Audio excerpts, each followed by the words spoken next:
Hoje eu vou estar falando um pouquinho sobre como a síndrome de Aicardi entrou na minha vida.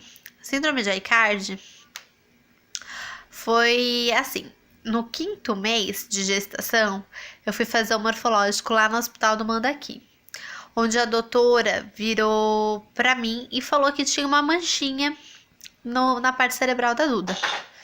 E aí ela me encaminhou lá pro HC, numa parte que é só de gravidez de alto risco, e lá eu ia mais ou menos de 15 em 15 dias.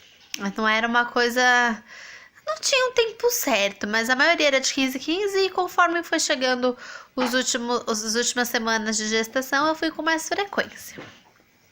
E lá a gente verificava se a Duda estava ganhando peso, como que estava sendo, e assim, nesses 15 em 15 dias. Lá eles, na primeira ou segunda consulta que eu fui pela primeira vez, eles já fecharam o diagnóstico da genesia do corpo caloso. Agora vamos lá. Abre parênteses. O que é o corpo caloso? O corpo caloso é uma parte do nosso cérebro que liga o nosso lado direito com o esquerdo. E o corpo caloso, ele não só liga, como ele passa as informações. Por que passa as informações? Porque o lado direito do nosso cérebro manda informação para o nosso corpo da parte esquerda. E o de lado esquerdo manda informação para o lado direito. Ou seja, a parte direita do nosso cérebro faz mais ou menos que o nosso corpo da parte esquerda inteira se movimente. Um exemplo, tá bom? É só mais para vocês entenderem. E vice-versa. Então, tem crianças que têm a genesia parcial do corpo caloso e tem criança que tem a genesia total do corpo caloso. No caso da Duda, seria a parte total. Ela não tem nem um pedacinho do corpo caloso, tá bom? Fechei parênteses. Mas aí o médico virou para mim e falou que não era para eu ficar preocupada, porque pode outra parte do cérebro se desenvolver e fazer com a função do corpo caloso em si.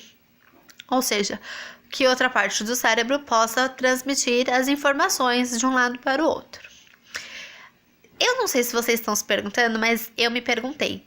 Como ficaria o espaço do corpo caloso conforme a Duda fosse crescendo?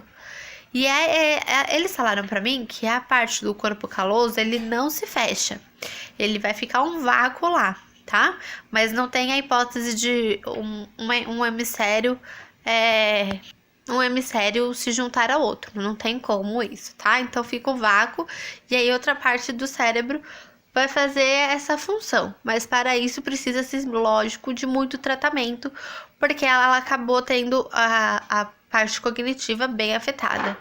Então ela tem um atraso no desenvolvimento, tá?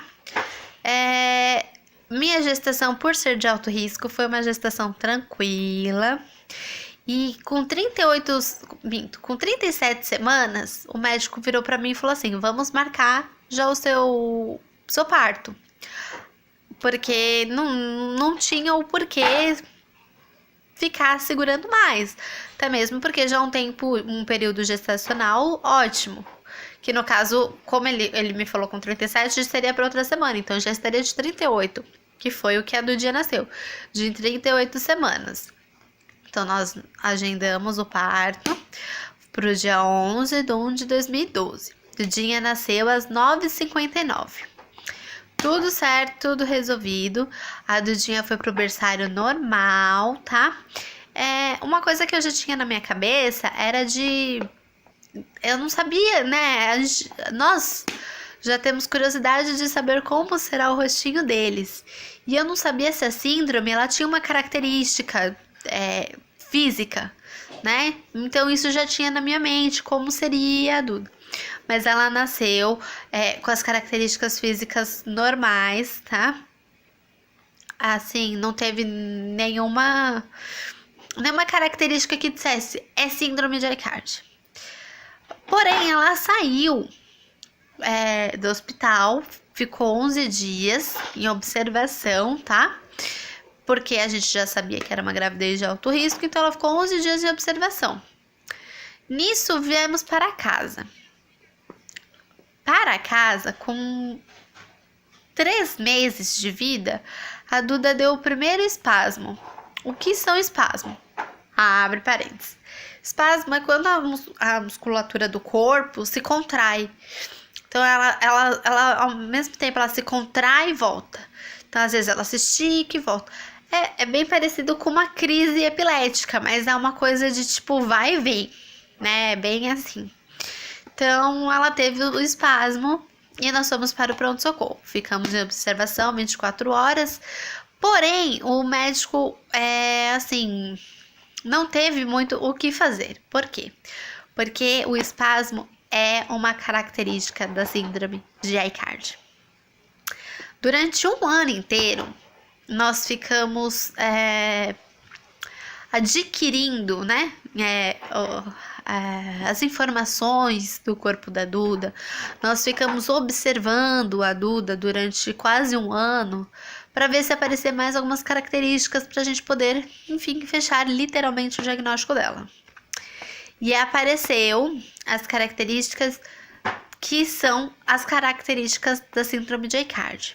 São 3, assim, principais, que é a agenesia do corpo caloso, que é o pedacinho do cérebro, o problema na retina e as crises convulsivas, que no caso no da Duda são espasmos. Crise convulsiva pode ser que vá aumentando conforme a idade, a expectativa de vida, pode ser que fique mais grave, pode ser que não, tá? Mas no caso da Duda são espasmos.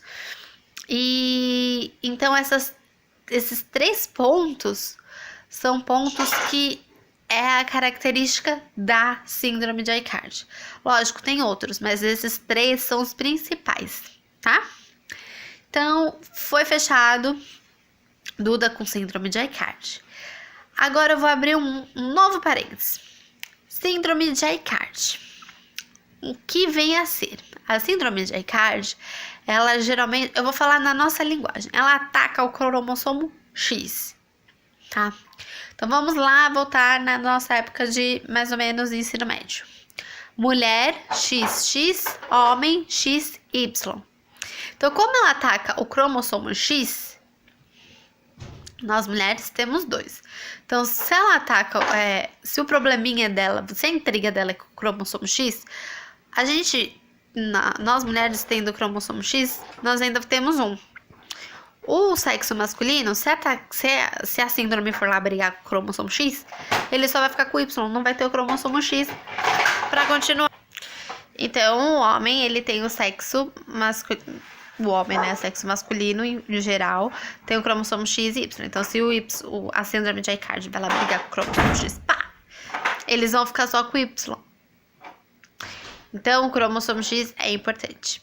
Porém, abre um parênteses dentro do parênteses. Tem uma síndrome que se chama síndrome de Klinefelter. Eu acho que é assim que se fala.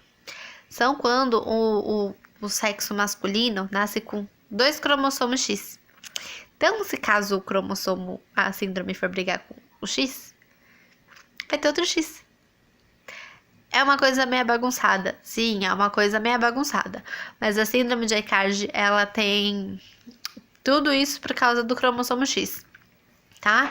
Então, é por isso que muitas vezes... Fecha parênteses, tá, gente? Por isso que muitas vezes se dá mais em mulher do que em homem. É rara essa síndrome em homem. E quando se dá em homem, se chama síndrome de Aicardi de Gutierrez, tá? Não que mulher não possa ser de Gutierrez também, pode ser também. Mas é mais em homem do que em mulher já nesse caso, tá bom? Qualquer dúvida que vocês tiverem, vocês podem deixar em comentários pra mim, que se eu não souber, eu vou atrás de algum especialista e me informo direitinho, tá, gente? Os especialistas da Duda, tem alguns também que já estão no grupo, podem compartilhar informações com vocês, tá? Então, foi dessa forma meia doida que a síndrome de Aicardi entrou na nossa vida. E de um lado, pra mim, assim, foi uma coisa que eu aguentei por... uma coisa muito doida, porque assim, eu tomo medicamentos anticonvulsivos e eu achava que a síndrome da Duda seria por minha causa. E não é, tá, gente? foi má formação dela mesmo, uma coisa dela. Não teve nada a ver com medicamentos, tá? Que eu tomo ou que alguma mamãe pode tomar. Às vezes não tem nada a ver, tá? Mas, lógico, uma gravidez tem que ser planejada, tá bom? Porque assim a gente vê direitinho quais medicamentos podem estar tomando ou não, tá? Então, qualquer dúvida, vocês podem estar deixando um comentário, com, né, uma pergunta, o que vocês tiverem. E as terapias da Duda, ela volta de férias de tudo na segunda-feira. Então, é assim, eu vou estar gravando algumas terapias para vocês e vou estar postando, tá? As que eu ainda não tenho autorização, pode ser que demore um pouquinho, tá? Mas não impede de eu explicar para vocês como funciona ou como ela faz, tá bom? Então, por hoje é só, tá bom? E espero que eu tenha esclarecido pelo menos um tiquinho da dúvida de vocês. Qualquer coisa, vocês podem gritar aí nos comentários que eu tento explicar novamente, tá? Porque às vezes fica meio corrido, tá bom? Então, gente, beijos, fiquem com Deus.